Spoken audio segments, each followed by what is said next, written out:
Fala galera, tudo bem? Estamos de volta com mais uma edição do GoCast, o podcast oficial da GoCursos. A GoCursos, que é a melhor plataforma de educação continuada do planeta.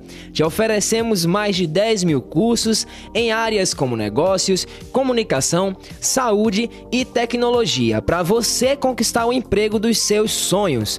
Meu nome é Guido Tavares, sou jornalista da GoCursos e vou estar comandando este 12º episódio do GoCast. E a partir de agora, vamos bater um papo sobre nossos amados e queridos pets, que tanto nos trazem amor, carinho e atenção. Se você tem, já teve ou pretende ter um pet, fica ligado que este episódio vai esclarecer todas as dúvidas sobre os bichinhos. O tema deste episódio é como dar um gol nos cuidados com o seu pet. Roda a vinheta que o GoCast começa agora. GoCast, o podcast da GoCursos. Dê um Go em sua vida. Profissional, amorosa, financeira, emocional. Aqui te mostramos como alcançar o sucesso em todas as áreas da sua vida. Ouça agora!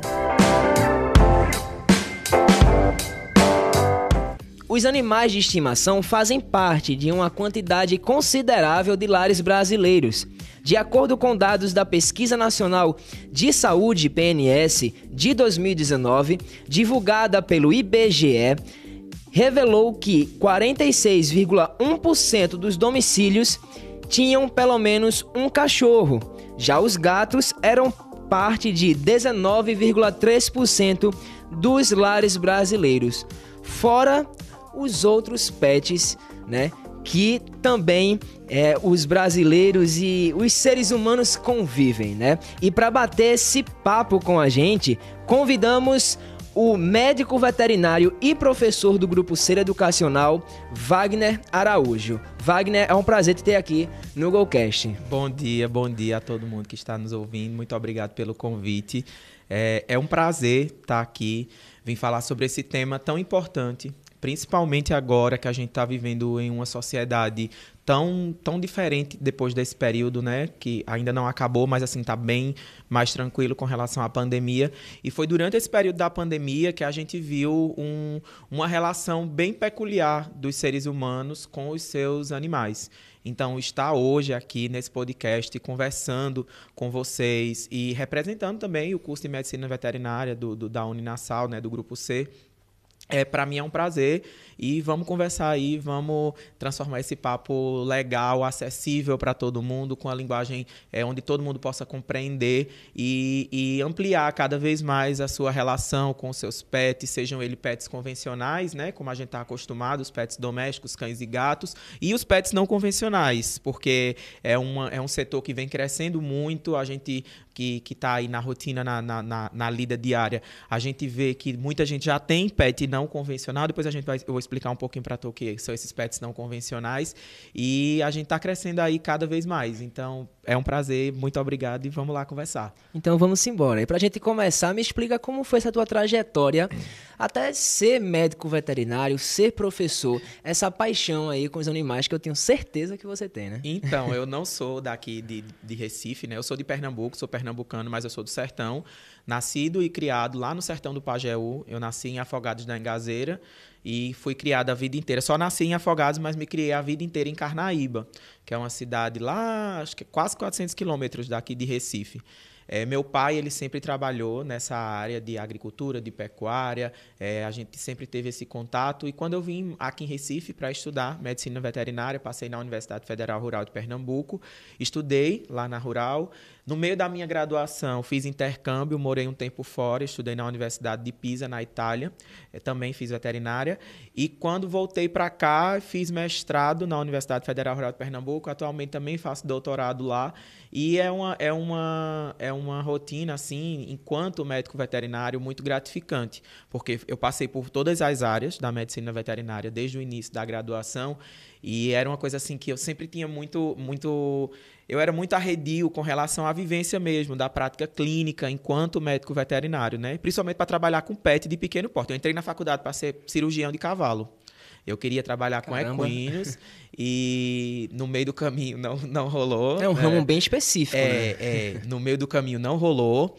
Até quando eu fui para o intercâmbio, queria trabalhar com a área de produção animal e tudo mais. Só que aí depois, pensando nessa questão de projeção de carreira, onde era que eu queria viver, onde era que eu me imaginava no futuro, porque isso é muito importante para o graduando, para ele entender onde é que eu quero me ver daqui a tantos anos. Então, até para escolher a área, eu decidi...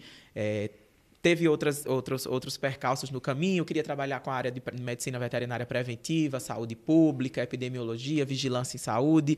Ainda passei em algumas residências nessa área. Iria fazer residência na Fiocruz, no Instituto Oswaldo Cruz. Aí acabou que no meio do caminho tive muita gente boa que me ajudou, que me orientou. E disse, não, acho que seu caminho é por aqui, vamos lá, vamos fazer mestrado. Já fui professor de outras instituições e hoje estou aqui enquanto professor. Eu digo que sou médico veterinário, primordialmente, tenho muito orgulho, muito amor pelo que eu faço, gosto muito do que eu faço. Então, antes de qualquer coisa, eu sou médico veterinário e depois sou professor. Estou professor e gosto do que faço, gosto de ensinar. Entendi. Você falou aí de um longo caminho, né? E falou também de várias situações que acontecem dentro do âmbito veterinário. Exato. Quantas áreas existem, assim? São diversas? São diversas. São diversas, muitas. Eu não consigo nem dizer a você para não me equivocar aqui exatamente quantas áreas são. Mas, assim, em geral, nós temos clínica e cirurgia de pequenos animais, né, que a gente chama de pequenos animais, que seria cães e gatos, né, que são, hoje, acho que é uma das áreas maiores que a gente tem. Aí temos os de pets silvestres ou não convencionais, né, que também está crescendo muito, faz parte desse ramo também da clínica de pequenos animais. Temos a parte de animais de grande porte, que tem a parte de produção, tem a parte de clínica, aí tem bovino, caprino, equino, suíno, aves, peixe, toda a área de produção animal. Tudo que é de produção animal está nessa parte de grandes animais. Aí vem clínica, cirurgia, reprodução, a parte de produtividade mesmo do ramo da pecuária, que é o que chega na prateleira do supermercado para a gente, os produtos de origem animal, né? Carne, leite, ovo, mel, couro, enfim, é uma infinidade de coisas. E tem a parte também de toda a parte da saúde pública, né? Da saúde humana. Porque muita gente acha que veterinário não cuida de gente, mas cuida, né? Até porque para poder qualquer produto de origem animal chegar na prateleira ou chegar na sua casa, ele passa por as mãos de um médico veterinário, né? Toda essa parte de epidemiologia, de vigilância em saúde, de zoonoses, que são doenças transmitidas dos seres humanos para os animais e vice-versa, tem médico veterinário atuando nessa área. Toda a parte de produção de vacinas, de bioprodutos, né, que a gente chama, tem médico veterinário atuando nessa parte. Na parte de reprodução, de pesquisa científica, hoje, no Brasil, uma boa parte é produzida por profissionais formados em medicina veterinária. Então, é uma área, assim, que eu não consigo dimensionar a quantidade de atuações que a gente pode atuar. Eu tenho alguns conhecidos, assim, que quando eu digo, fulano trabalhando, não sei o quê, e ele é veterinário, eu digo, mas como assim? Ele não cuida de cachorro e de gato? Eu digo, não, acho que ele só viu um cachorro e um gato na aula de anatomia, e depois não viu mais, porque ele foi para outra área totalmente diferente. Muito possivelmente nunca viu nem um cavalo, se viu foi na televisão, no Globo Rural, porque ele foi para uma área totalmente distinta, que é uma área também que abrange. Então, muitas vezes, nós, enquanto médicos veterinários, até eu brinco, né, que quando eu digo, eu sou médico veterinário, o povo fala, ai, que fofo, eu tenho um cachorro, um gato. Aí eu digo, imagina se eu fosse uma pessoa que trabalhasse, sei lá, com necrópsia, por exemplo, entendeu? Que já trabalha com avaliações depois que o animal já morreu, entendeu? Aí não tem nada de fofo nisso, não é verdade? Então a pessoa já faz, porque a pessoa já está tão acostumada a ver o médico veterinário, né, ali na clínica, no hospital veterinário, no centro veterinário, que ela já imagina ali o tiozinho fofinho que está ali com o cão e o gato, mas muitas vezes ele nunca nem viu. Ele está ali no abatedouro, ele está no supermercado, ele está ali dentro dos serviços públicos de saúde, no ministério, na Secretaria de Saúde, ou então dando aula, né? Eu, enquanto professor, atuo como clínico, mas também sou professor, e tantas outras áreas, assim, sabe? É um negócio muito amplo, é uma vastidão, e eu gosto muito de dizer isso para os meus alunos, né? Que muitos deles já chegam no primeiro dia de aula. Eu quero ser dermatologista de cão e gato. Eu digo, então, você está no primeiro período, você ainda não está vendo anatomia, você ainda nem viu metade do que tem que ver, ainda não sofreu metade do que tem que sofrer durante a graduação para poder se formar e já não quer nem ser clínico, já quer ser dermatologista, né? Já quer passar para a especialidade. Eu digo, vai vivenciar todas as áreas, vai ver o que é que tu gosta. São 5 anos?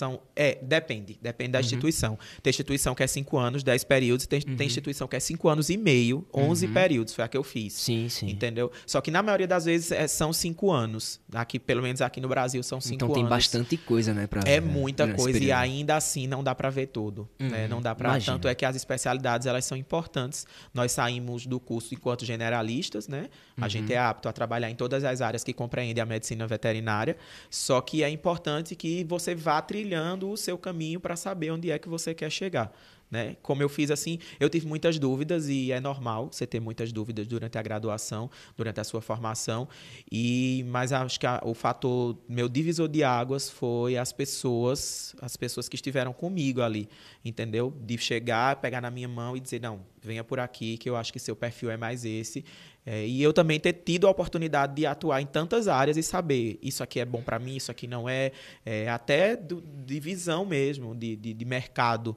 Onde é que eu quero estar, onde é que talvez eu tenha mais sucesso, onde é que a minha aptidão se encaixe mais. Porque não adianta eu pegar um aluno que não gosta de falar em público, que é tímido, que é retraído, e dizer, vai trabalhar na área comercial, vai ser promotor técnico, vai ser coordenador de algum laboratório. A pessoa não vai se dar bem, porque ela não sabe falar, ou às vezes não é que ela não saiba falar, ela não tem aptidão, porque tem gente que realmente não tem essa desenvoltura, essa facilidade para falar em público, então ela não vai se dar bem ali.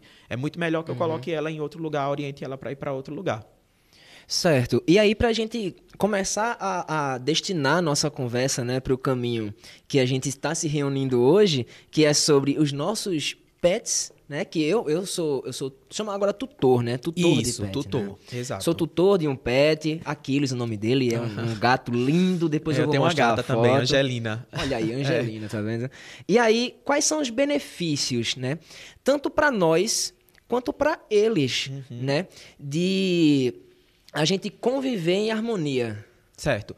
Hoje, primeiro você falou essa questão do termo tutor. É Sim. importante que a gente trate como tutor, porque é quem detém a tutela daquele animal. Durante muito tempo a gente chamou de proprietário. Sim. Porque partia-se do princípio de que o animal era uma coisa, né, da qual você tinha propriedade. E hoje a gente já não fala mais nisso. Tanto é que já tem termos aí, vários trabalhos publicados, livros e pesquisadores atuando na área de família multiespécies. Que é o quê?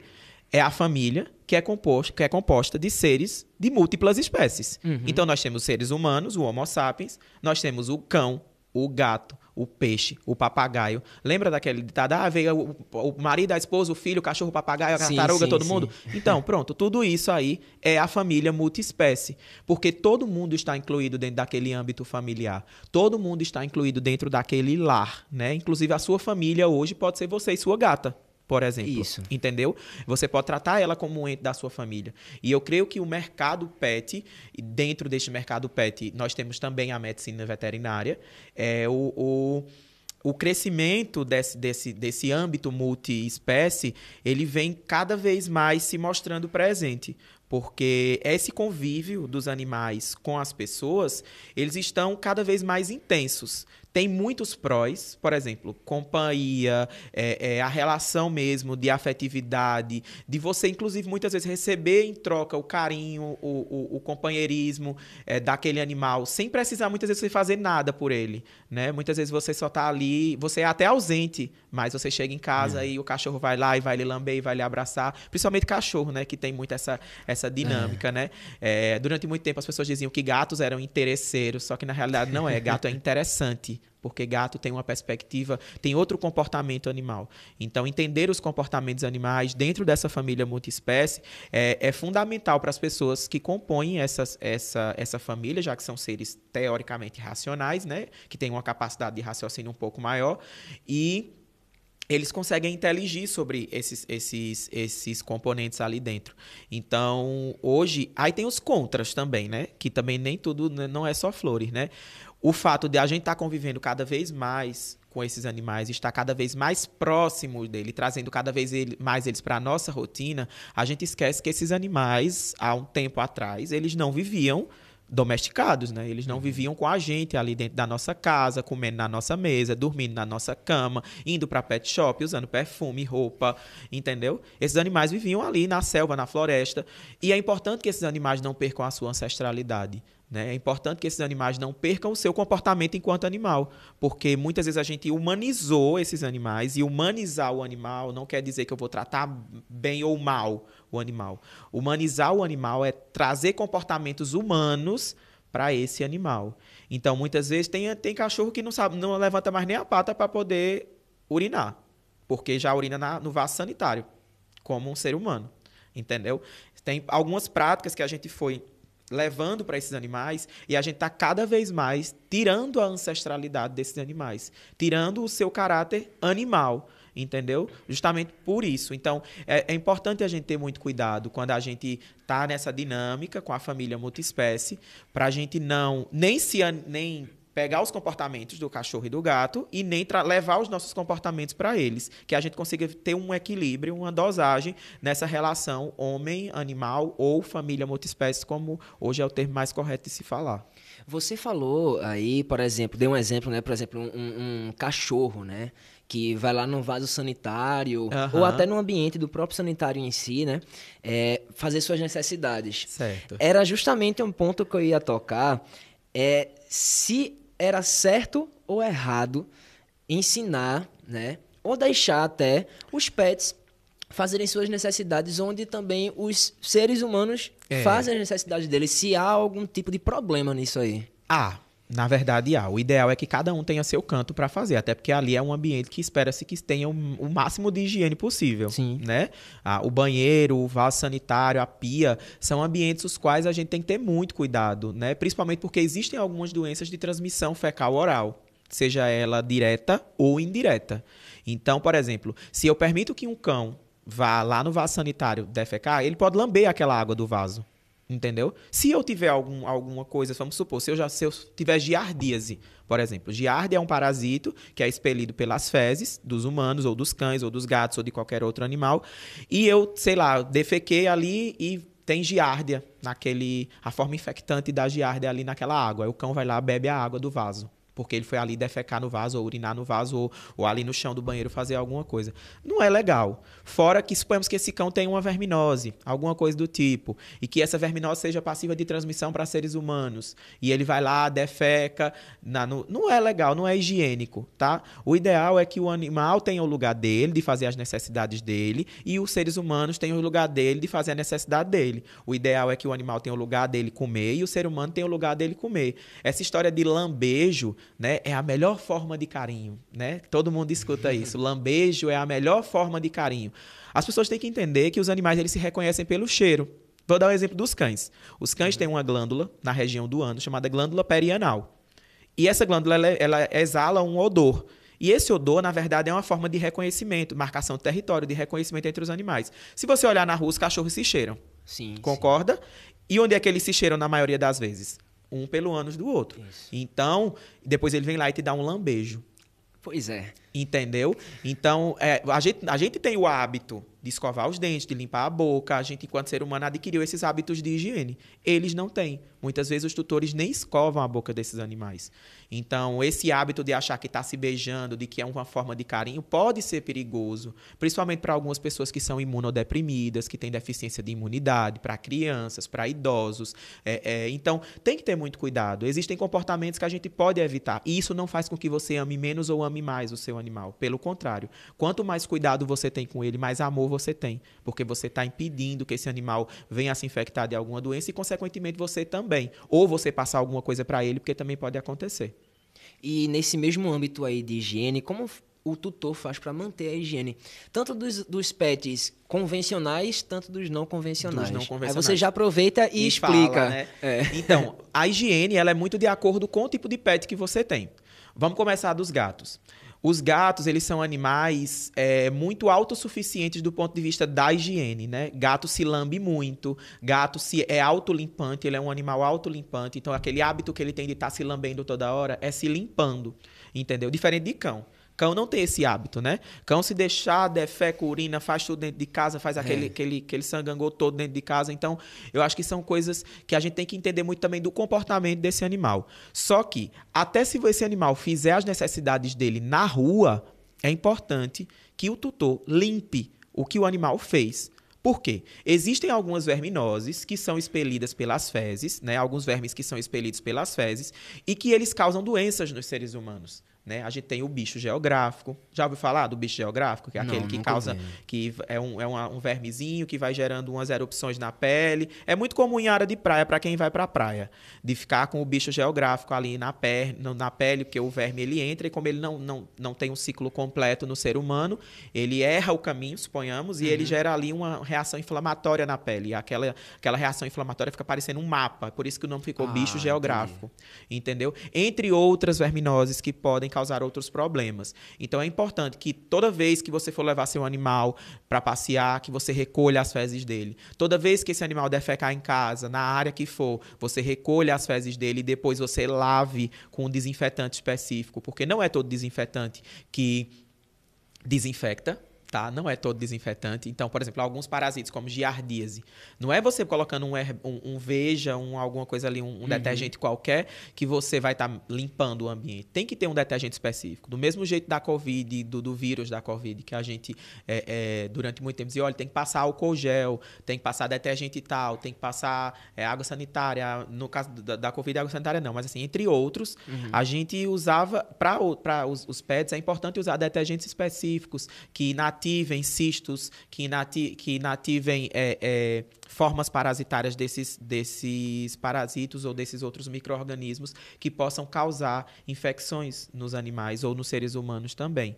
Então, é importante, inclusive, que tenha a área sanitária dentro de casa, para suponhamos que você tenha um animal, ele tem a área sanitária dele poder específica para ele, específica para ele. Seja jornal, seja tapete, seja o próprio quintal, mas que esse quintal, uma vez que seja feito a necessidade fisiológica do animal, que ele seja limpo, que ele seja higienizado ali da forma correta, para evitar que qualquer doença se prolifere. E com relação aos animais convencionais e não convencionais, quem são os convencionais? Cão e gato. Tá? É os que a gente mais tem hoje, são os pets convencionais, cão e gato. A gente pode incluir ainda papagaio, calopsita, jabuti, que é comum, né? A gente sempre teve aí na casa dos nossos avós, dos nossos tios, hamster sempre tinha também? hamster, chinchila, tá? Sim. Era sempre comum. A gente chegar lá no quintal, tem uns 3 ou 4 jabuti comendo alface. Ou então um papagaio com 30 e 300 anos, entendeu? Sempre Falando tinha. tudo. Falando tudo, comendo café com pão, entendeu? Sempre tem. Então a gente já acaba colocando esses animais dentro do âmbito dos convencionais. Mas aí tem os não convencionais, né? A gente tem furão, a gente tem cobra, a gente tem lagarto, a gente tem os animais que teoricamente eram animais da pecuária e foram incluídos para nosso convívio, como por exemplo o mini pig, que é aquele porquinho pequeno, sim. cabra, bode, que o povo já está criando dentro de casa. Entre outros, são tantos animais não convencionais que a gente tem hoje. É uma infinidade de espécies. Então é só você pensar. O que é aquele mais comum que você cria dentro de casa? Cão e gato. Ele é o convencional. Todo o resto é o não convencional, que é aquele que as pessoas estão cada vez mais se adaptando. Inclusive, tem várias espécies de peixes que as pessoas criam em casa e são considerados animais não convencionais. Até para a gente mesmo, na medicina veterinária. É muito... Se você comparar a quantidade de profissionais no âmbito dos pequenos animais, né? A quantidade de profissionais que trabalham com esses animais convencionais é muitíssimo maior se comparado aos profissionais especializados em pets não convencionais, né? Que a gente chama de animais silvestres. Entendeu? Então é mais... Até porque a demanda é bem maior, né? Mas é uma realidade, a balança ela está cada vez mais se equilibrando. Porque hoje eu conheço muita gente, não é só porque eu sou do meio veterinário, mas eu conheço muita gente que já tem pet não convencional. Do nada eu chego na casa de uma pessoa, tem uma cobra circulando dentro de casa e é tratada como um cachorro, entendeu? Chama, assovia, ela vem, entendeu? É uma coisa assim, tipo, tá cada vez mais comum, cada vez mais comum. Essa interação, principalmente com esses animais não convencionais. Né? A forma que eles se relacionam com os tutores se dão de uma forma muito interessante. Porque cria-se uma relação afetiva. Eu não posso dizer do termo afetivo porque eu não sou estudante, eu não estudei, não tenho essa formação sobre comportamento animal.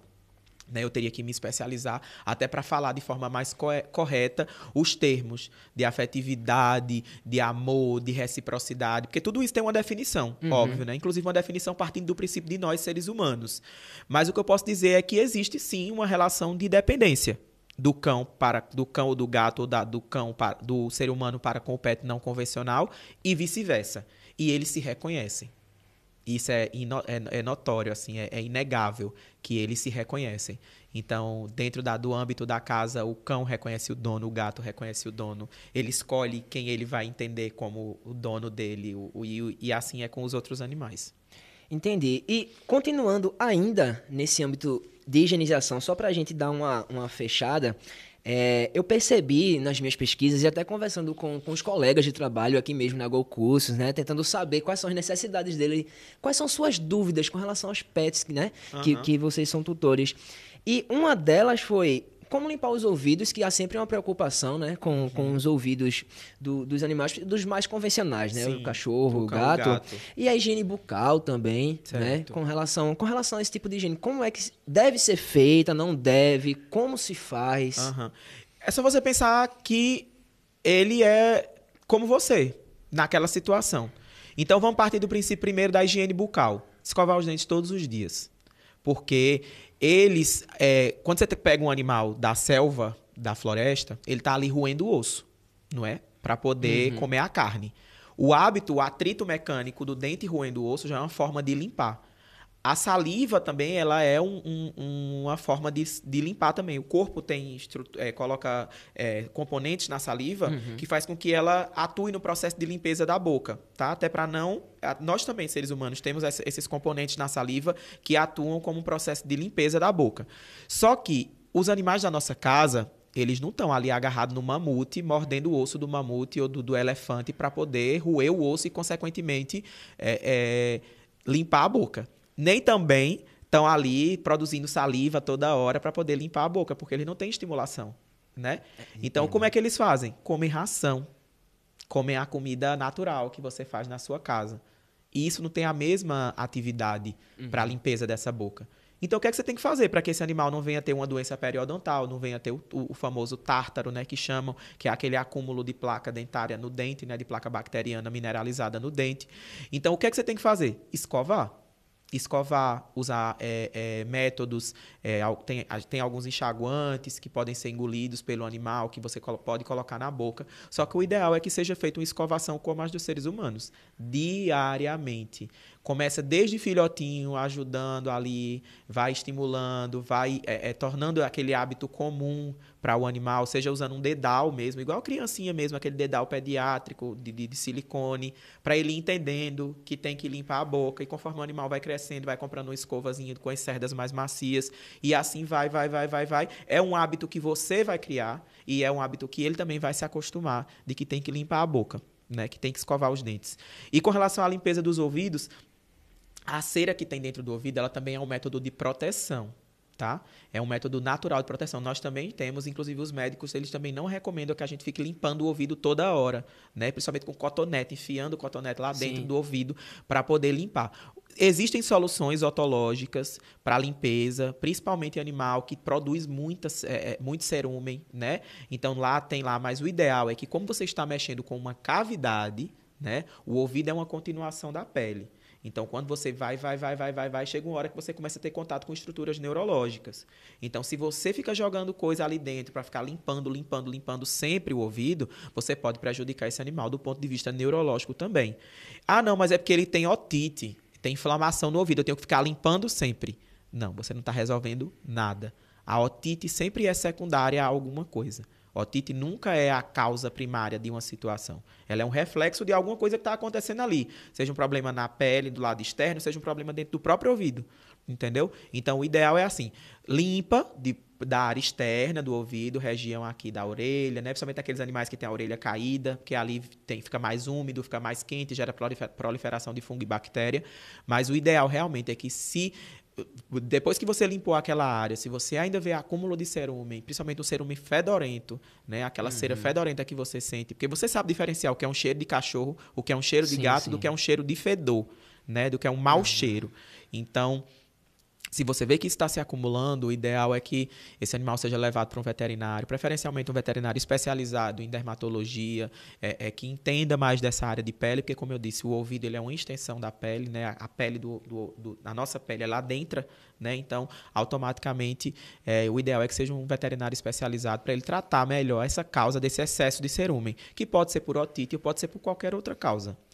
E quando o animal não deixa você fazer isso? Por exemplo, o meu gato, ele é muito bravo. Ele é brigão. Ele é brigão. Tocou nele, ele deixa só 10 segundinhos, depois ele vai lhe atacar, vai lhe morder, vai arranhar. Pra escovar os dentes, de jeito nenhum que ele deixa. Como é que se deve proceder nesse tipo de situação? Então, antes de chegar no teu gato, eu preferia conversar com ele lá no início, quando ele era filhote. Porque aí você já iria começar a educar ele a partir de então de coisas que ele teria que fazer. É um processo de domesticação, de adestramento, entendeu? Entendi. Mas beleza, Wagner, meu gato hoje já tem 5 anos, se eu for escovar os dentes dele eu fico sem dedo. E aí, o que é que eu faço? Métodos, tenta com o ossinho, tem uns ossinhos aí que eles ficam roendo, tem outros, uns petiscozinhos que são mais duros, mais rígidos, que ajudam eles a ficarem roendo. Tem as práticas cat friendly, que é um método hoje que já é muito divulgado dentro das clínicas veterinárias com os tutores de gato, que cat friendly é amigo de gato, né? Então são as práticas amigas do gato, amigáveis ao gato. Né? Então, tem várias práticas, métodos onde você enrola o animal numa toalha, coloca hormônios artificiais na casa, aromas de hormônios artificiais na casa que relembrem a mãe ou a ninhada, para ele achar que está num ambiente mais confortável, mais confiável para ele. São várias práticas que podem ser usadas do ponto de vista do cat friendly. E com relação a esse animal que já tem doença periodontal, já tem gengivite, porque os gatos são passíveis de passar por um processo chamado complexo gengivite estomatite felina.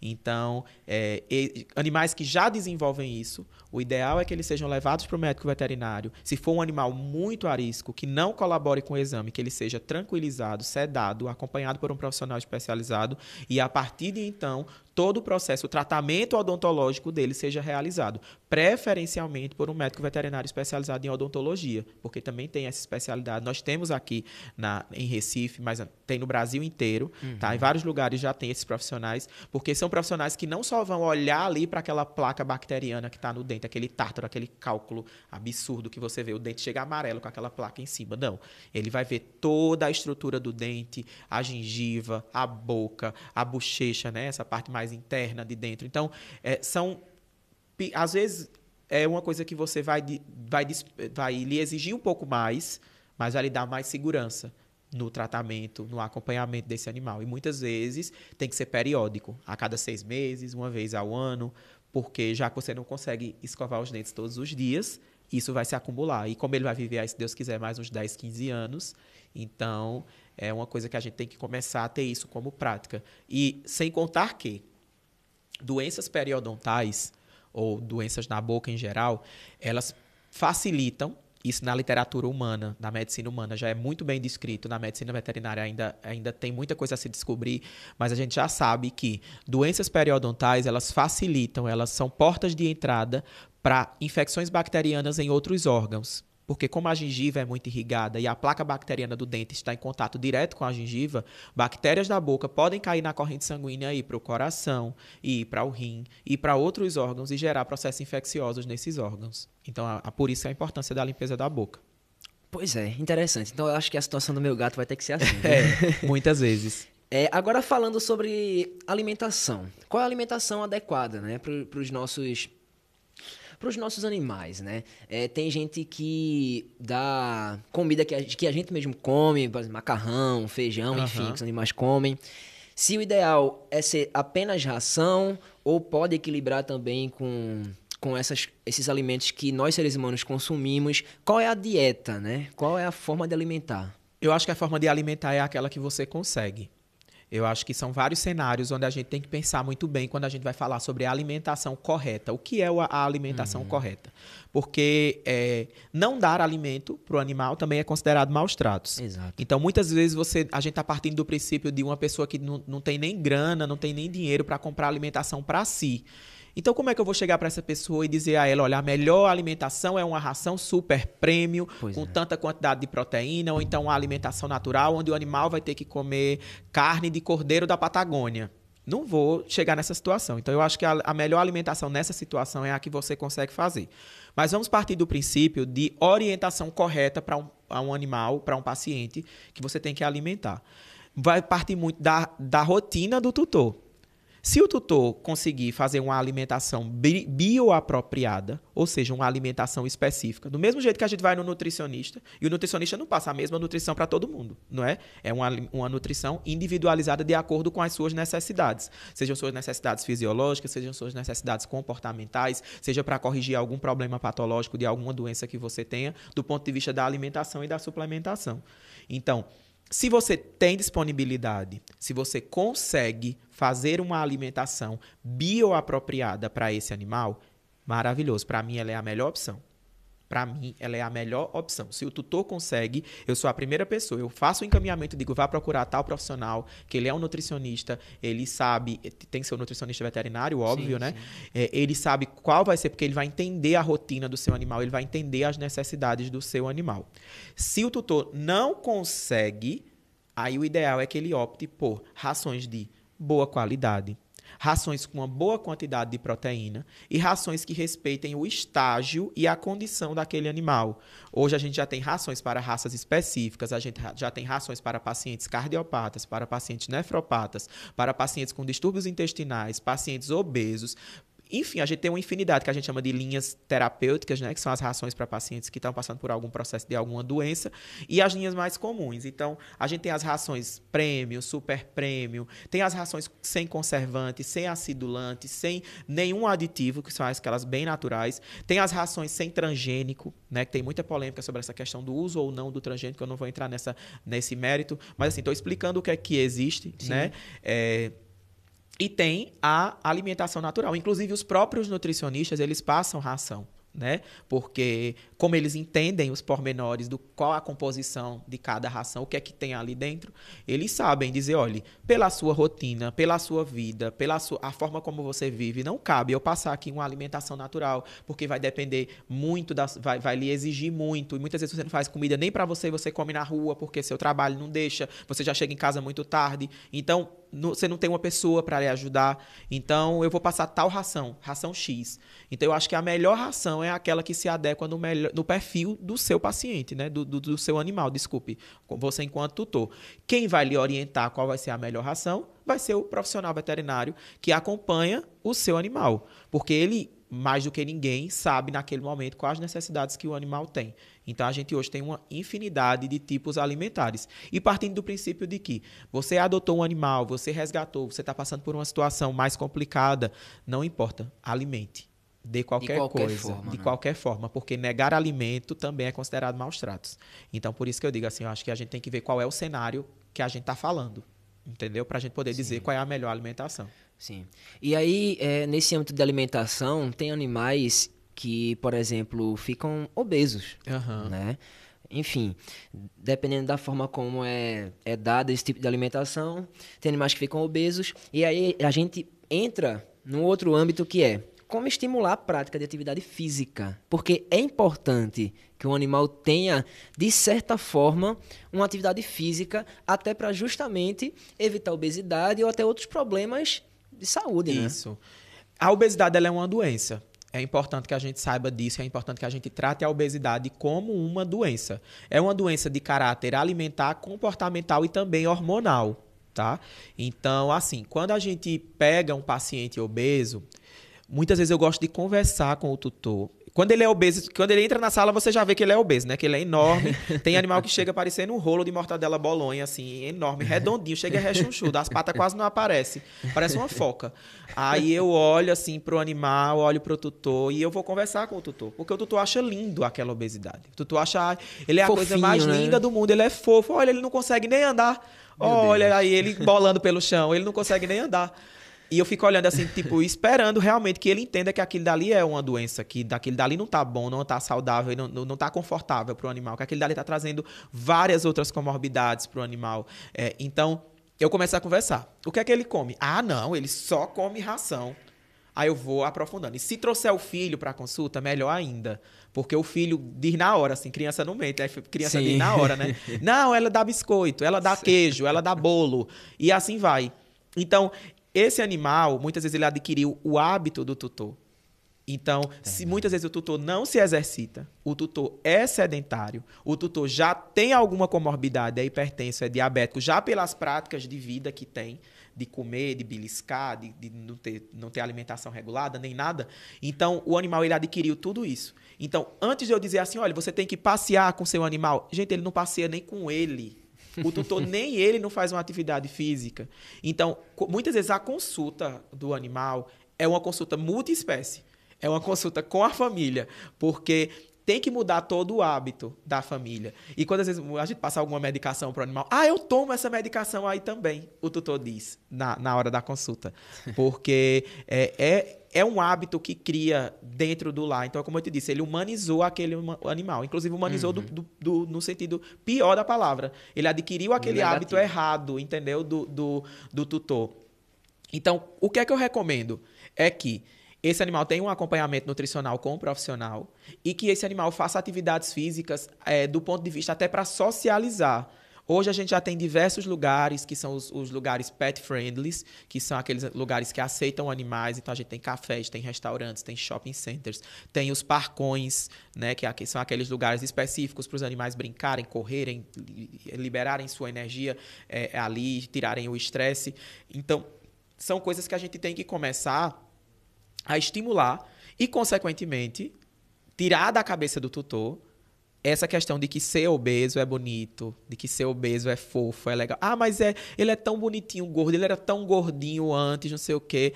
Aí a gente tem que começar a ir desconstruindo isso na cabeça do tutor. Muitas vezes, inclusive, a gente consegue mudar até a vida do tutor, o hábito do tutor, né? Mudam os dois juntos, Muda os dois juntos. Todo mundo emagrece, todo mundo começa a ter melhores hábitos de vida, porque é difícil. Não é fácil, não. Você falar para o tutor que o animal tem que passar por um processo de reeducação alimentar, ele já fica, eita, mas ele vai reclamar. E ele vai ficar com fome. E se ele reclamar de fome, o que é que eu dou? Não sei o que, eu digo, pensa na selva. Esse animal comia todo dia. Esse animal comia toda hora, comia de instante em instante. Ele comia quando ele caçava, quando ele conseguia uma presa para caçar. Então não tem necessidade de você ficar dando bolo, queijo. Traga pro veterinário. Eu acho que é melhor. Morrer de fome ele não vai. Não morrer de fome ele não vai. Quando ela diz, não, eu dou bolo. Teve um dia que ela disse, não, eu dei bolo, dei queijo. Eu disse, na próxima vez a senhora traga para mim na consulta. Entendeu? Já é um exemplo já faça uma frente, entendeu? Porque não tem necessidade desse animal ficar comendo queijo. E era queijo bom, viu? Era queijo Roquefort e etc e tal, entendeu? E é nesse nível, assim, salames e tudo mais. Então é complicado. Mas é uma forma que a gente tem de conseguir fazer com que o animal tenha um hábito de vida saudável, é estimular que o tutor também tenha. E antes de chegar nesse estágio, existe algum tipo de exercício preventivo para justamente não chegar... Tem, estimular o passeio. Estimular o passeio, fazer com que... eu não tenho tempo de passear... Brinca e faz enriquecimento ambiental dentro de casa, bota brinquedo para ele dentro de casa. Se o animal tem aquele apetite depravado que quer comer tudo de uma vez, né? Que você coloca a comida, ele abocanha e come tudo de uma vez. Sim. Compra aqueles comedouros que tem obstáculos do meio, que faz com que o animal demore a conseguir comer a comida, entendeu? Então são coisas assim que a gente vai, do ponto de vista de enriquecimento do ambiente, a gente faz com que o animal vá aos poucos, melhorando o seu comportamento alimentar. Entendeu? E falando sobre comportamento, aí de um modo geral, eu cheguei a ver alguns vídeos, né, no Instagram, enfim, de famílias que têm pets, cachorros, né, para falar a verdade, e tem um painel no chão com uns botões que eles ensinam esses cachorros há muito tempo, assim, meses ou anos, vem ensinando a apertar os botões para pedir comida, para pedir para sair. E lá tem todos os nomes, né? E aí eles vão aumentando cada vez mais a quantidade de botões. É o processo de adestramento. Eles têm inteligência. É muito interessante Eles isso. têm inteligência, eles têm capacidade de raciocínio. A gente já... tem um trabalho agora que estava sendo desenvolvido na universidade, eu vou até procurar saber que fim levou esse trabalho. Eles estavam adestrando os animais a reconhecerem pessoas positivas para a Covid-19. Eles treinavam os animais com o cheiro da saliva da pessoa positiva E, consequentemente, esses animais nos aeroportos serviam até como forma de triagem.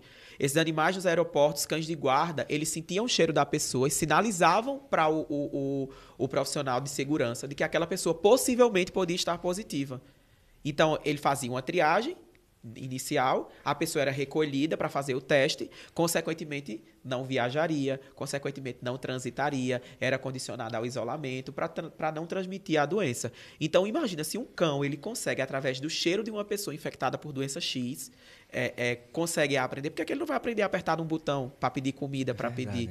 Então, eles são muito inteligentes. Os animais em si, né? A gente acha que, pelo estarmos no topo da cadeia que nos colocaram, a gente são os seres mais desenvolvidos e inteligentes, só que tem muita coisa para ser estudado nos animais ainda, do ponto de vista comportamental. Eu cheguei a ver também, em até um documentário na Netflix, que foi recém-lançado, um cachorro que com sua tutora, ele percebia que ela teria um desmaio. É uma doença, eu não lembro o nome da doença que ela tem, que ela desmaia do nada, entendeu? Só que a família começou a perceber que ele chegava próximo a ela, ficava latindo, como se estivesse alertando, exatamente. Só que são sinais que só ele percebia. Entendi. Só ele percebia com os sentidos dele, olfato, se eu não me engano era o olfato. E aí, 5 minutos depois, ela desmaiava. E aí, ela não conseguia sair mais de casa. E passou a ter uma vida normal, entre aspas, na rua, só saindo com ele, porque aí ele alertava e ela conseguia já pedir ajuda previamente. Eles têm alguns sentidos muito mais aguçados que os nossos, entendeu? Então, assim, eu não duvido que ele conseguia, de forma, não sei se psíquica ou comportamental, entender qual era o sinal que ela dava. Podia ser um microsinal, uma coisa que por nós passaria totalmente desapercebido, mas eu não consegui identificar, mas eu tenho certeza que ele identificava qual era o microsinal que ela dava e que ela estava entrando em processo de descompensação, entendeu? Eu digo isso porque minha gata, ela nota que o elevador vai subir. Às vezes o elevador tá no térreo, ela já fica assim, ó, dentro de casa andando, girando a cabeça, procurando alguma coisa, porque como é próximo da porta, ela escuta o barulho e talvez seja um som tão baixo que eu, na minha capacidade auditiva, não consigo ouvir, mas ela consegue. Entendeu? Então, eu acho que são coisas que são instintos e capacidades sensoriais que eles têm totalmente mais desenvolvidas que as nossas. Até porque também, há um tempo atrás, eles estavam lá na selva. Eles estavam expostos a tudo. E para sobreviver, né? E para sobreviver, a própria evolução fez com que eles ficassem um pouco mais desenvolvidos, digamos assim. E Wagner, qual seria a importância das vacinações e das vermifugações, né? E também eu vou até dar um exemplo para você construir em cima a sua ideia. Se uma pessoa, por exemplo, ela adotou, né, um pet já adulto, certo, né, e aí não sabe a procedência. Talvez ele já tenha vindo da rua ou tenha fugido, enfim, até abandonado por outra família, e aí você não sabe a procedência dele de vacinação. Como proceder nesse tipo de situação? Então, vacinar, vermifugar, levar para o veterinário, tudo faz parte de cuidados com a saúde. Negar esses cuidados a qualquer animal que seja também é considerado maus tratos, tá? Então tá dentro do rol dos maus tratos, é negar acesso à saúde. A vacinação e a vermifugação fazem parte. Muitas vezes a gente pega um paciente que faz assim, ele tem vacina? Não, não tem não, mas também não sai nem de casa. Não importa, tá? Ele pode não sair de casa, mas você vai à rua. Você traz coisas para dentro de casa. Então, você pode servir de vetor para diversas doenças para seus animais, tá? Então, vacinar é fundamental, vermifugar é fundamental. Como é a questão da vacinação? A vacinação ela é realizada quando o paciente ainda é filhote, né? Cão tem um tempo específico, gato tem um tempo específico. São vacinas específicas, tanto para cão quanto para gato. O ideal é que essas vacinas elas sejam realizadas por médicos veterinários, tá? Médicos veterinários com carimbo, com registro no conselho, que é o CRMV, com tudo que manda o figurino. Porque muitas vezes a gente pega paciente com alguma doença infecciosa e o tutor diz, não, mas ele tem vacina. Eu digo, me mostra o cartão de vacina dele. Aí quando eu vou ver, é uma vacina que eu nunca vi na vida e não tem assinatura do profissional, não tem carimbo, não tem nada. Muitas vezes ela foi feita aí numa casa de ração, num pet shop, em algum lugar, de qualquer jeito, de qualquer forma. Qual é a minha questão com relação a isso? Quando o profissional ele assina e carimba, ele assume uma responsabilidade sobre aquela vacina. Então, ele não vai estar colocando o nome dele em qualquer coisa, porque ele tem responsabilidade sobre o carimbo dele e a assinatura dele. Então, isso lhe dá uma garantia de que aquilo dali foi bem acondicionado, de que aquela vacina ela foi bem, ela estava na data de validade, até porque ele coloca o rótulo com a data de validade, com o lote, com tudo que tem, que manda o figurino, tá? Então, assim, vacinação é importantíssima. Com relação a remédio de verme, a gente não existe na terapêutica, na medicina humana ou veterinária, vermífugos preventivos do ponto de vista de vermes intestinais, né? Então, não adianta ficar dizendo, eu vou tomar remédio de verme, eu tenho que dar remédio de verme ao meu animal a cada 3 meses, porque é o correto, ele tem que tomar remédio de verme a cada 3 meses. Não, a gente dá remédio de verme quando o animal tem verme. Se você pensar, e os ouvintes e todo mundo, quando foi que tomaram remédio de verme? Vocês tomam remédio de verme a cada 3 meses, a cada 5 meses, anualmente? Não toma. Toma quando tem. Concorda? Então, assim, do mesmo jeito são os animais. Se eu fico expondo o animal a uma droga a cada 6 meses, vai chegar uma hora que ele vai ter resistência. Aquele verme vai ter resistência àquela droga, vai desenvolver resistência àquela droga. E a gente já tem muitos trabalhos na literatura que já provam o grau de resistência de alguns vermes a drogas, alguns vermífugos. Então, não é correto. O ideal é que esse animal faça consultas periódicas a um veterinário, do mesmo jeito que você, pai, mãe, tutor e tutora, vai no seu médico e fazer um exame, um check-up, uma rotina, leve esse animal e lá que esse veterinário solicite um parasitológico de fezes, seriado preferencialmente, para ver se esse animal tem ou não. E o ideal é que todos da casa, sejam os humanos ou sejam os animais, eles façam esses exames periódicos para ter plena consciência de que, uma vez que estão envolvidos no mesmo seio familiar, ninguém está transmitindo nada para ninguém, ou ninguém tem possibilidade de transmitir alguma coisa para alguém. Entendeu? Então, são coisas que a gente tem que levar em consideração. Porque muitas vezes o paciente já chega para mim com a receita de bolo certa. A cada 3 meses tem que tomar o vermífugo, a cada 3 meses tem que tomar o remédio de carrapato, a cada ano tem que vacinar, não sei o quê. Só que a gente já sabe que a medicina muda, a literatura muda, a ciência muda e a gente está todo dia tendo que se atualizar. Então, não é porque uma coisa funcionava há 15 anos atrás que ela funciona mais hoje. Muitas vezes ela não funciona mais de jeito nenhum, entendeu? Sim. Então, beleza, peguei um animal na rua, idoso, já 10 anos de idade ou 5 anos de idade, e ele não tem nenhuma vacina. A primeira coisa que você tem que saber, aquele animal ele pode ser portador de muitas doenças. Né? Você não sabe a história dele, você não sabe de onde é que ele veio. Então, a primeira coisa que esse animal tem que fazer, ele não pode ter contato com outros animais da sua casa, se você tiver outros animais principalmente, outro cão ou outro gato. Ele tem que ficar numa quarentena, esperando para poder, quando tiver 100%, entrar em contato com os outros animais. Segundo, você não tem certeza se esse animal tomou ou não vacina. Provavelmente não. Então, tem que vacinar. Tem que fazer exame de sangue, óbvio, porque a gente só vacina animal saudável, né? Então tem que fazer exames de sangue para vacinar aquele animal. Uma vez vacinado aquele animal, a primeira vacina que tem que tomar é a da raiva. Por quê? Porque a raiva tem um potencial de transmissão absurdo para seres humanos. E como a gente sabe que esse animal é errante, esse animal era abandonado, esse animal estava solto, a gente não sabe a procedência dele, a primeira coisa que ele tem que tomar é a vacina da raiva. Não só para proteger ele, mas para proteger você e sua família. Exato. Tá? Porque a raiva tem esse potencial de transmissão. E como é um animal de rua, você não sabe o temperamento dele. Por mais que ele seja mansinho, você é o estranho ali. Você vai colocar ele num ambiente estranho e ele não tem essa capacidade de entender de que você está querendo fazer o bem. Então ele pode lhe morder, ele pode, entendeu? Então, transmitir alguma coisa para você. Então, tem que tratar aquele animal como que ele fosse um filhote, um estranho no ninho. Então, do mesmo jeito que você não pega um filhote e leva para passear, sem vacina nenhuma, você não pode pegar um animal de rua e colocar dentro da sua casa para ter contato com seus outros animais. Até porque você não sabe o que é que ele pode trazer da rua para os seus animais. Então, tem que tratar ele como se fosse um filhote. Primeiras vacinas, exames, acompanhamento, quando tiver tudo ok, aí vida normal, entra dentro de casa e segue a vida. E as vitaminas? Também tem uma receitinha de bolo para a cada 3 meses vitaminar o animal ou não? Tem que seguir Saiu até um trabalho agora recentemente numa revista bem conceituada de seres humanos, falando que vários pesquisadores de uma universidade estrangeira, eles fizeram uma avaliação sobre esse hábito de suplementação. E eles viram que além de poder trazer várias doenças, essa hipersuplementação, sobrecarregando o fígado e sobrecarregando o rim, ainda era jogar dinheiro fora.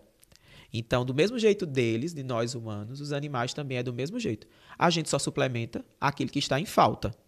Concorda? A gente só traz mais coisa quando tem coisa faltando. E como é que a gente sabe se está faltando? Quando a gente faz exame.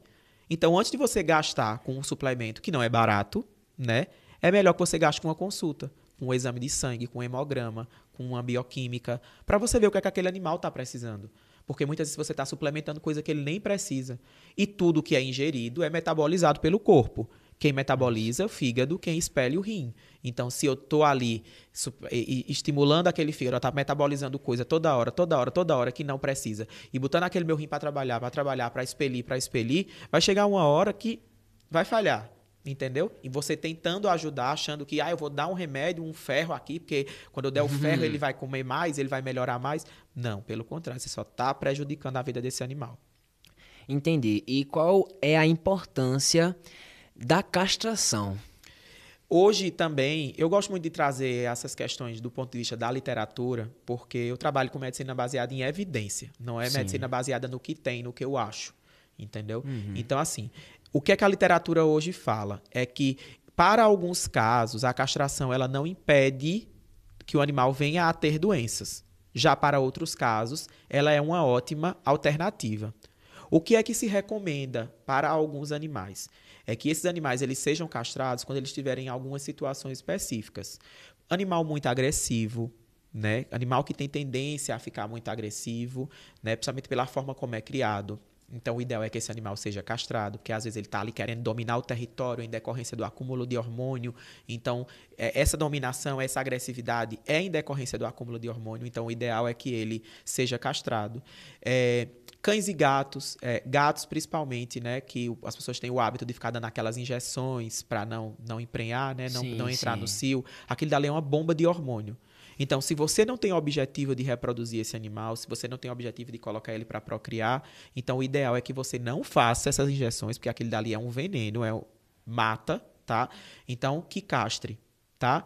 E animais que estão passando por processos patológicos, né? Animal que já tem hiperplasia de mama, crescimento exacerbado das mamas, animal que já está passando por quadro de inflamação e infecção de útero, animal que já está com aumento da próstata, principalmente animais mais velhos que já estão com aumento da próstata. Então, esses animais eles têm que ser castrados, porque todas essas glândulas elas são hormônio dependentes. Quem produz os hormônios são as gônadas, né, que é o ovário ou o testículo. Então, na castração é retirado tanto o útero quanto o ovário, quanto o testículo no caso dos machos. Então, é importante até para evitar que esse animal venha a desenvolver um câncer em decorrência da presença dessas glândulas ali produzindo hormônio. E do ponto de vista da saúde pública, por que a castração é importante? Aí agora eu já não estou mais falando com relação à saúde do animal. Estou falando da questão da saúde pública, né, dos seres humanos, da natureza como um todo. Por que é importante que esses animais não sejam castrados? Para que eles não se procriem. Porque eles não vão ter tutela. Não é todo animal que vai se procriar, que vai ter tutela, que vai ter alguém responsável por ele. E lembrando que animal errante é animal portador de doença.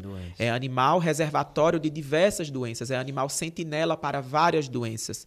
Então, esses animais eles têm que ser castrados. A castração também é uma medida de saúde pública. Porque uma vez o animal castrado, ele vai viver a vida dele, se der sorte de ser adotado bem, senão vai chegar uma hora que de fato ele vai morrer e ele não vai se reproduzir. Então, consequentemente, ele não vai deixar aí outros animais sendo sentinelas e reservatórios e portadores de outras doenças, tá? O ideal era que todo animal abandonado tivesse uma tutela, tivesse um tutor. Mas como é a realidade, a gente não tem. E acho que eu não consigo dizer os números, né? Mas eu acho que a gente tem muito animal abandonado se comparado a pessoas, né? Então, fica mais difícil arrumar tutela para todo mundo. Então, acho que hoje a melhor medida seria castração dos animais errantes do ponto de vista da saúde pública, né? E dos animais que são domiciliados, cada caso é um caso. Se você quer reproduzir esse animal do ponto de vista totalmente responsável, do ponto de vista com segurança, com tutela, com todo o aparato veterinário para esse animal, não é interessante castrar, a menos que esse animal venha a desenvolver alguma doença. Ou então, se ele venha a ter alguma alteração comportamental que só a castração resolva. Aí a gente pode colocar esse animal dentro dos eleitos para serem castrados. Porque tem muita gente que tem até pena, né? Eu não vou castrar o animal, isso é uma maldade. não é uma maldade, né? Dentro eu quero que ele dessas namore. condições... Eles dizem assim, não, eu quero que ele namore, eu quero que ele dê uma namoradinha. Eu digo, não. Eles não têm esse entendimento. Pois né? é. Eles não copulam, eles não fazem, não cruzam pelo prazer, eles cruzam porque querem reproduzir. Exato. Porque eles chegam no seu momento, no seu estágio de amadurecimento sexual, que eles precisam reproduzir. É a natureza que fazem com que eles fazem isso. Eles não buscam o ato pelo prazer, eles não buscam o ato da cruza pela satisfação pessoal, né? Não é pessoal porque não é uma pessoa, mas pela satisfação individual, digamos assim. Mas eles buscam por necessidade fisiológica de se reproduzir. Você tem interesse na reprodução desse animal? Você vai ter responsabilidade sobre os filhotes que virão? Não, então castra. Entendeu? Pois é, e pode até ser algo estressante mesmo, né? Exatamente. Para o próprio animal, por exemplo, uma cadela em casa, ela não vai poder sair, ela vai ver outros machos passando, enfim, vai gerar todo e um outra, transtorno. vou dar um exemplo de cadela e gata, né? Entra no cio sequenciais vezes e não é castrada. Toda vez que a cadela entra no cio, ela está dando sinais, o corpo dela, ou a cadela ou a gata, está dando sinais, o corpo está dando sinais de que está para receber o macho, né? Porque é a fisiologia. A cadela ou a gata entra no cio para receber o macho, consequentemente fazer a cópula e entrar no período gestacional. Se ela não recebe o macho, aquela vulva que ficou ali repleta, aquela vagina que ficou ali esperando a chegada do macho, não vai chegar. Então, é uma vagina que está úmida, é uma vagina que está aberta. Então, está só esperando ali a chegada do macho e ele não veio e, consequentemente, veio bactéria, né? Sim. Veio tudo que estava ali no ambiente, porque estava aberto, estava esperando chegar alguma coisa e não chegou. Então, vai passar o estágio do cio, tudo vai evoluir, tudo vai diminuir, só que a bactéria vai entrar e vai infeccionar ali dentro. Porque quer lugar melhor para a bactéria? Quente e úmido, como é a vulva ou o útero. Entendeu? Então, acontece muitas vezes desses cios repetitivos desses animais gerarem processos infecciosos no útero. Então, o animal desenvolve quadros de piometra, infecção no útero, inflamação ali em todo o tecido uterino, e aí é pior. Por quê? Fica sangrando, né, que a gente chama de piometra aberta, saindo pus ou algum outro tipo de secreção ali da vagina, da vulva, da cadela ou da gata. Ou então, o que é bem pior, é a piometra fechada, que é aquela piometra que não dá sinais, que não tem sangramento, que não tem nenhum tipo de secreção saindo pela vulva e o útero só crescendo, só inflamando, só inflamando, só inflamando. Quando menos vê, o útero rompe dentro da cavidade abdominal. E esse animal morre porque entra em sepse. Esse animal entra num quadro de sepse, infecção generalizada. Por quê? Teve vários cios, não reproduziu, não foi castrada, só proliferando bactéria ali dentro, distúrbios hormonais, hormônio, mais hormônio, mais hormônio, mais hormônio, inflamação e infecção do útero. Entendeu? Então, muitas vezes, por isso que eu gosto de dizer assim, não existe receita de bolo para nada do ponto de vista médico, né? O ideal é que realmente cada caso seja um caso e cada paciente seja avaliado de forma individual. E existe também a questão das fugas, né? Isso, porque o paciente, quando ele não é castrado, ele sente o feromônio da parceira ou do parceiro de longe, né? Isso é ancestral também, né? Na natureza tinha isso. Quando eles queriam cruzar, o feromônio atravessava fronteiras para poder um sentir onde era que estava o cheiro do outro, se encontrar e, consequentemente, fazer a cópula. Só que, dentro da nossa realidade, um animal que mora no 25º andar fica só sentindo o cheiro do que está no 13º. Entendeu? E não consegue copular. Ou então um animal que mora numa casa. A primeira oportunidade que ele tem, ele vai correr, ele vai fugir. Exato. Porque é instintivo, ele precisa daquilo para poder reproduzir. Só que muitas vezes ele vai dar de cara com um carro que vai atropelar ele. Ou vai para muito longe e não volta. Exato. Entendeu? Então, o ideal realmente nesses casos é castrar. Certo. E dentro desse âmbito ainda de saúde, existe a depressão. Sim. Né, nos pets. Como se dá essa depressão? E quais são as reações mais comuns, até com a própria ansiedade também que o animal tem? Por vários motivos, coisas que acontecem dentro da própria família, ali, naquele ambiente, dentro da casa, ou até a questão dos fogos de artifício, né? Que inclusive até lei hoje em dia, né? Com relação a fogos, com relação a animais, enfim, existe sempre uma luta. Então, como se dá essa depressão e ansiedade nos animais e também quais são as reações mais comuns até para os tutores saberem o que está acontecendo ali e buscar uma ajuda médica, né? Então, eu não consigo dizer a você exatamente se é definição médica de depressão, Sim, porque depressão é uma doença, tá? Certo. Então, colocar um paciente canino ou gato ou qualquer outra espécie dentro de uma definição patológica como essa seria um pouco de irresponsabilidade da minha parte. Dizer assim, animal tem depressão. Depressão dá no mesmo espectro de definição e toda a sintomatologia que um ser humano teria, por exemplo. Mas eu posso dizer que eles têm uma tristeza muito grande. Principalmente quando eles passam por processos de perda, de mudança de ambiente, de alteração de rotina, né? Acontece muito isso quando ele perde, por exemplo, o tutor, quando o tutor morre, né? Ele era muito apegado, ele tinha uma necessidade, uma dependência, uma carência muito grande com aquele tutor. Quando simplesmente aquela figura desaparece, morreu ou foi embora, ou não sei o quê, esse animal entra em um estado de tristeza profunda. Muda comportamento, para de comer, sintomas parecidos com os dos seres humanos quando estão em quadro depressivo. Sim. Só que até para dizer que aquela pessoa não está no quadro de depressão, ela tem que ter um laudo médico. Entendeu? Exato. Então, eu posso dizer que os animais eles têm um quadro, sim, de tristeza profunda quando tem mudança de rotina, quando tem mudança de cenário, né? Quando eles passam por processos de mudança de cenário. E com relação à excitação, também parte do mesmo princípio. A ansiedade, a excitação, o estresse, ele está diretamente relacionado a mudança ambiental, mudança comportamental e alterações hormonais. Então, existem hormônios, picos hormonais que fazem com que esse animal fique mais excitado, esse animal fique mais ansioso, né? E existem as questões ambientais também que influenciam. Pessoas diferentes que chegam na casa que esse animal não está acostumado, algum trauma que esse animal sofreu, seja maus tratos, seja...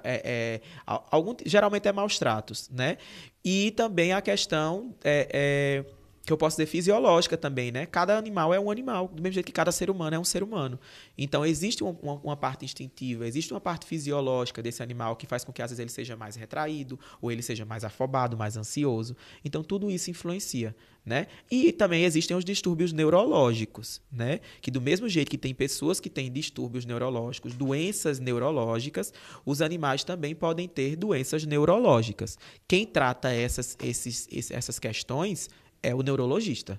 Então, se o animal está apresentando sintomatologia neurológica, neurocomportamental, então o ideal é que ele seja encaminhado para um neurologista, para que esse neurologista consiga identificar qual é a causa e, consequentemente, corrigir, seja através de terapias alternativas ou seja através de medicação. Porque do mesmo jeito que tem pessoas que têm depressão, que têm alterações comportamentais, alterações neurológicas, elas nem sempre têm que tomar medicação, às vezes pede para ir para uma terapia, pede para fazer qualquer outra coisa, são os animais também. E às vezes também pode ser distúrbio nutricional, né? Então, tudo isso tem que ter uma avaliação muito acurada, assim, né? Para a gente dizer, não, esse paciente tem isso, esse paciente tem aquilo. E do ponto de vista dos fogos, qual é a questão? Lembra que eu te falei antes que a minha gata, ela ouvia de longe o elevador? Sim. Então, é porque a capacidade auditiva dela é muito mais aguçada que a nossa. Exato. Agora, se ela consegue ouvir um barulho tão baixo, de tão longe, avalia um barulho tão alto de tão perto. Entendeu? Então é como que a amplitude do som fosse muito maior. Eles desenvolveram com a evolução essa capacidade de ouvirem muito mais, de sentirem mais sabor, de terem um tato mais aguçado, de terem uma percepção ambiental muito maior. Por quê? Porque moravam na selva, moravam na floresta, estavam expostos a todo risco. Quando a gente domesticou esses animais, eles trouxeram esse instinto deles e consequentemente não estariam preparados, que ia chegar dia 31 de dezembro e ia ter fogos, que ia chegar dia 23 e 24 de junho e ia ter bomba, entendeu? Ia ter traque de massa, ia ter barulho de porta batendo, de festa, de som de carro. Então, eles não estão acostumados com isso. Então, isso faz com que esses animais eles fiquem mais atordoados, porque o barulho é muito alto, é ensurdecedor para eles muitas vezes, e é tão angustiante que tem muitos deles que convulsionam. Né? Entram em status epilético justamente por conta do excesso de barulho, é um estresse muito grande.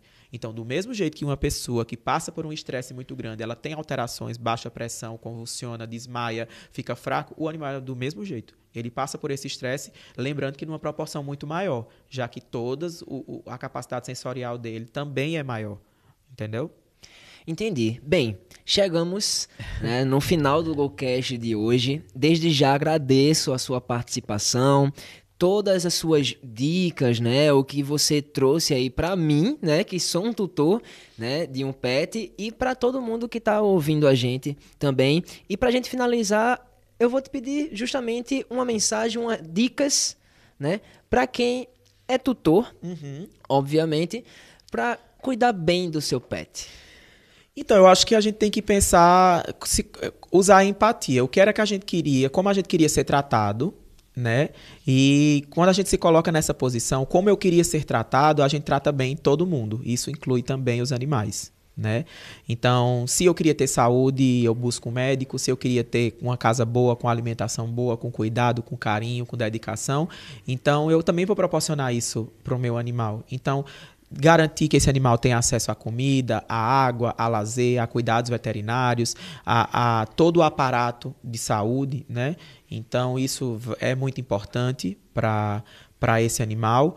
E também pensar que, do mesmo jeito que o animal não é só um animal, ele é o amor da vida de alguém, o veterinário também é o amor da vida de alguém. Então, tratar esse profissional com mais cuidado, porque a gente está ali, a gente também é profissional de saúde, né? A gente também faz medicina, a gente também é médico ali, cuidando daquele paciente. Então, muitas vezes, a gente entende que o tutor está angustiado, entende que o tutor está passando por algum processo, por algum problema, mas a gente, às vezes, é sobrecarregado e, muitas vezes, responsabilizado por coisas que a gente não tem responsabilidade do ponto de vista da tutela daquele animal. Então, entender que nós estamos ali para ajudar, para garantir a melhor condição daquele animal, é o primeiro passo para ter uma relação saudável de profissional com tutor, com um objetivo maior de todos ali, que é a saúde do pet. Então, é essa mensagem que eu deixo para todo mundo e queria agradecer ao convite e a oportunidade de estar aqui conversando, construindo alguns conceitos, desconstruindo outros conceitos, que é importante também, e me colocando à disposição para qualquer outra eventualidade que precisar, estou aqui de novo. Certo, muito obrigado. Então é isso, galera. Esse foi o episódio 12 do GoCast, o podcast oficial da GoCursos. Ouça todas as nossas edições nas principais plataformas de áudio, como Spotify, e também no canal da GoCursos no YouTube. O GoCast é publicado semanalmente em todos os canais da GoCursos. Sou o Guido Tavares, apresentador do GoCast, com edição técnica de Lete Carvalho. A operação de áudio ficou por conta de André Albino e esteve na operação de estúdio Aldo Souto. Muito obrigado e até a próxima edição do GoCast. Aqui a gente te ajuda a dar um gol em sua vida. GoCast, o podcast da GoCursos. Dê um go em sua vida. Profissional, amorosa, financeira, emocional. Aqui te mostramos como alcançar o sucesso em todas as áreas da sua vida.